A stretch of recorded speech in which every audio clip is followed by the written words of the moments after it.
Hello, my name is Jack Heineke, and I'd like to welcome you to the Messengers of Mercy. We are a group of people that just love God, love His Word, and love letting people know about God and His Word in the hopes of providing some encouragement, some hope, some help possibly, some general direction of what the Word tells us and what it does to us and how it changes us, how it alters us, and it alters our path and our walkway in life. That's what we kind of hope to do. And if somebody gets saved along the way, that's even better. That's obviously a very important thing. But we're here to help equip the saints, as it says in the Bible. My name is Jack. I've been doing this for a long time, off and on, in various forms and whatnot. I haven't done these recordings in quite a long time, so I'm getting back to it, and I hope I have something to offer you that's going to help you for this day. We're beginning a series based on, right now, what's called the Olivet Discourse, which is found in the book of Matthew, and it starts in Matthew 24. And that discourse goes into a lot of the signs, a lot of the things that are going to happen in end times. The question is asked, are we in end times? Well, absolutely. We've been in end times since Jesus died on that cross, by the way. The Bible talks about that time that they were around then being part of end times. So yes, we've been in end times, and in my opinion, it's kind of a mathematical situation going on, because each tick of the clock just brings us all closer to the point of either one, our own death, which is, there's a lot to talk about there, or perhaps something we know or we've been taught about called the Rapture. And I'm not so sure about all that because I'm not that smart. I'll be honest with you. I'm not that smart to solidly have it all figured out. There are various points of view on that subject, for instance, and I've heard a lot of the various takes on that, and quite frankly, a lot of them make sense. Not just one, but there's a few of them that make some sense, and I have a direction that I lean in, but I really don't know. But I don't see that knowledge of understanding the rapture and what it all really is all about. I don't see that as something that pertains to whether somebody can have salvation or not. In other words, it's not as the gentleman Mark Driscoll, who's a pastor, what he has said, there are certain things that we need to hold tight to, which is good basic doctrine. We need that. Doctrine's so important. Boy, I could do studies on that stuff. But then there are other things that we can get caught up in that aren't necessary for salvation, and they're not to be held as tightly. It's to be held with kind of more like a loose grip or a loose fist kind of an attitude towards that. And so when it comes to things like the rapture and whatnot, to me, it's not important to know when, because God's not going to tell us when this is going to happen. He's already explained that. I'm not telling you when, but I'm telling you to be ready. In season, out of season, at all times. To be prepared, to be ready. And a big part of the reason why I'm doing this study on these end times scriptures, basically, on the signs and the things to be on the lookout for, is because we need to be equipped. I am on social media, and I'm not saying I have the market cornered in understanding what's going on out in the world. I have a hard enough time understanding what's going on in my own life. But I get a very strong feeling that there are a lot of Christians, a lot of Bible-believing, born-again, saved, gone-to-heaven Christians who are kind of scared right now. And it's understandable that there are people who are scared about what's going on in the world. All you have to do is turn on the news. All you need to do is go on social media to get a feel for what's happening in this world. Things are changing rapidly. Back to that question, are we in end times? In my opinion, absolutely. Because the amount of things that have been taking place around the world, especially in the land of Israel, are just, it's getting to the point where it's like you got to keep track on a daily basis of these things going on, or you'll lose sight of what's actually happening in the real world. And so I try to stay plugged in. I try to see what's happening around end time prophetic issues that are actually taking place. And I've got to say, I've never seen it like it's been for like the last year or so, where You're literally seeing the things that you were told that were going to happen in the Bible. You see either the stage being set for these things in ways you've never seen before, or you're actually seeing it. We're at a place where the technology is available to get it all done, to do all the prophetic work that needs to be done. It's all there. The technology's there. We're not going to go deep into that right now, because this right here is part of an introduction. There's so much to unveil and to expose as far as end-time prophecy is concerned. But there's a lot of end-time prophecy throughout the Bible. We just don't find it here in the book of Matthew. We see it throughout the Gospels. We see it throughout the New Testament. We see it obviously in the places like the book of Daniel and Ezekiel, and obviously the book of Revelation. It's all over the place. There are clues everywhere on knowing what to be on the lookout for. To know that we are right now in the birth pangs. That's where I see us. That's where a lot of people see us.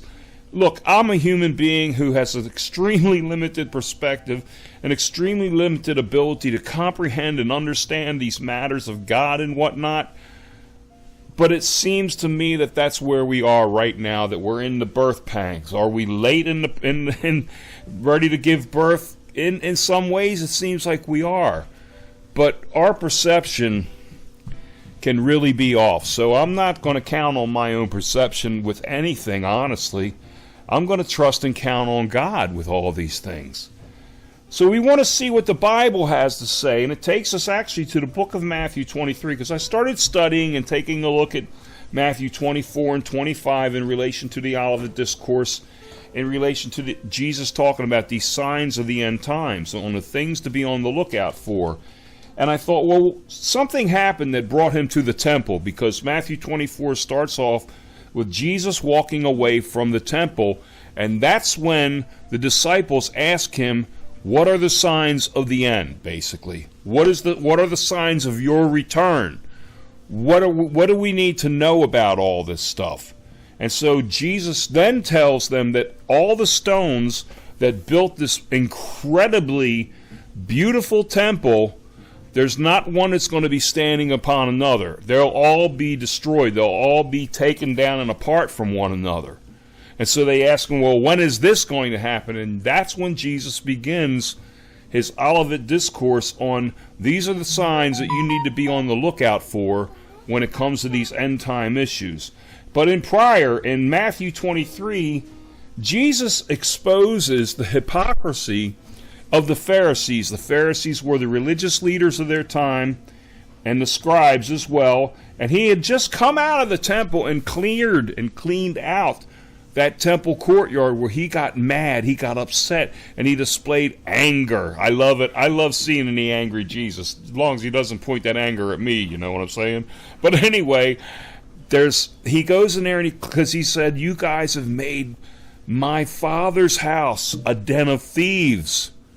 You all are doing some really unscrupulous nonsense, criminal activity as far as I'm concerned, and you need to get out of here. But Jesus also understood that house, that temple, started off perhaps as the place of where God dwells, but God's getting ready to pull himself up out of that temple, by the way. And it talks about that here in the book of Matthew chapter 23. Jesus goes on to tell these Pharisees and these scribes, he says, you're all a bunch of hypocrites, and then he provides all this evidence that shows that, yep, these guys are not what they pretend to be.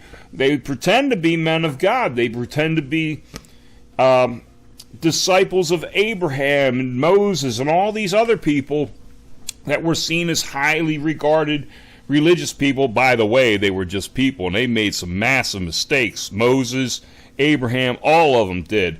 They were also not perfect, righteous people. Noah was, it looks like. Job was, it looks like, but not too many other ones got called righteous, by the way, but hey, I wouldn't either, so no judgment for me on that with those guys. I relate to them. I relate to them more than I do to Job, who got lambasted, I guess you could call that. That's one word we could use there about what poor Job went through. On my phone and my little boy going crazy over here. Anyway, Jesus goes into all these woes. Woe to you, Pharisees. Woe to you, scribes, because you are this. And then he provides the evidence. See, God is very, very good at providing sufficient evidence for his case. He always has and he always will. Whenever God has spoke to me, let's say, I don't want to go into all that, but there have been times where I've gone to God in prayer about something and he gives right to the point of what I need to see, of what he wants to show me. And he doesn't explain it. He doesn't go into any unnecessary words whatsoever. He's straight and he's right to the point. And when God provides us with something about ourselves that might need some changing in order to become a more effective Christian, let's say, or a more influential Christian, let's say, is that God will show us these things and not pull any punches, but he doesn't do it to hurt us. He does it to help us to grow, to be more like him, basically, because that's what the word Christian means, to be Christ-like. And so we get that chance to do that. But then Jesus, and I'm going to go into this in the part 2 because we're running a little bit out of time for today, but like I said before, there's so much to get into with this, but he lets these Pharisees and these scribes have it. And then he's going to show us, here's the evidence as to why these end times have got to happen this way. Here it is, boys and girls. Here's the reason why these end times are going to be so horrific. There will be tremendous, amazing, incomprehensible suffering that will take place according to the prophecies of the Bible. These are not times to be taken lightly in any way whatsoever. It's going to get as heavy as it can possibly get for all of mankind, including for the Christians, by the way. And once again, I don't know exactly what's going to happen when. I don't go into that because if God's like, you're wasting your time over here looking at this, because you're not going to find what you're looking for here. You're not going to find a date. You're not going to find a time. You're not going to find, okay, when this happens, then there's some of that, but there's not that much to really go on. What we go on is the faith that God gave us to put back in him in the first place. That's what we have to go on here, guys. And so I want to get deeper into this as we go further into these verses, because there's so much to unpack here. But this is here the basis, the introduction as to why we study these end time scriptures and why we need to really dig deep into it so that we are given a good foundation on what to be on the lookout for so we can let others know as well. I want to thank you for listening. I want to pray for you.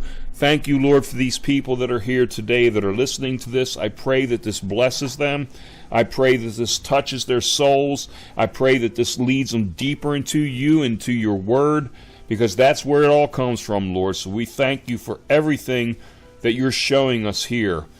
In your holy name, amen. Have a happy, blessed, awesomely blessed day today.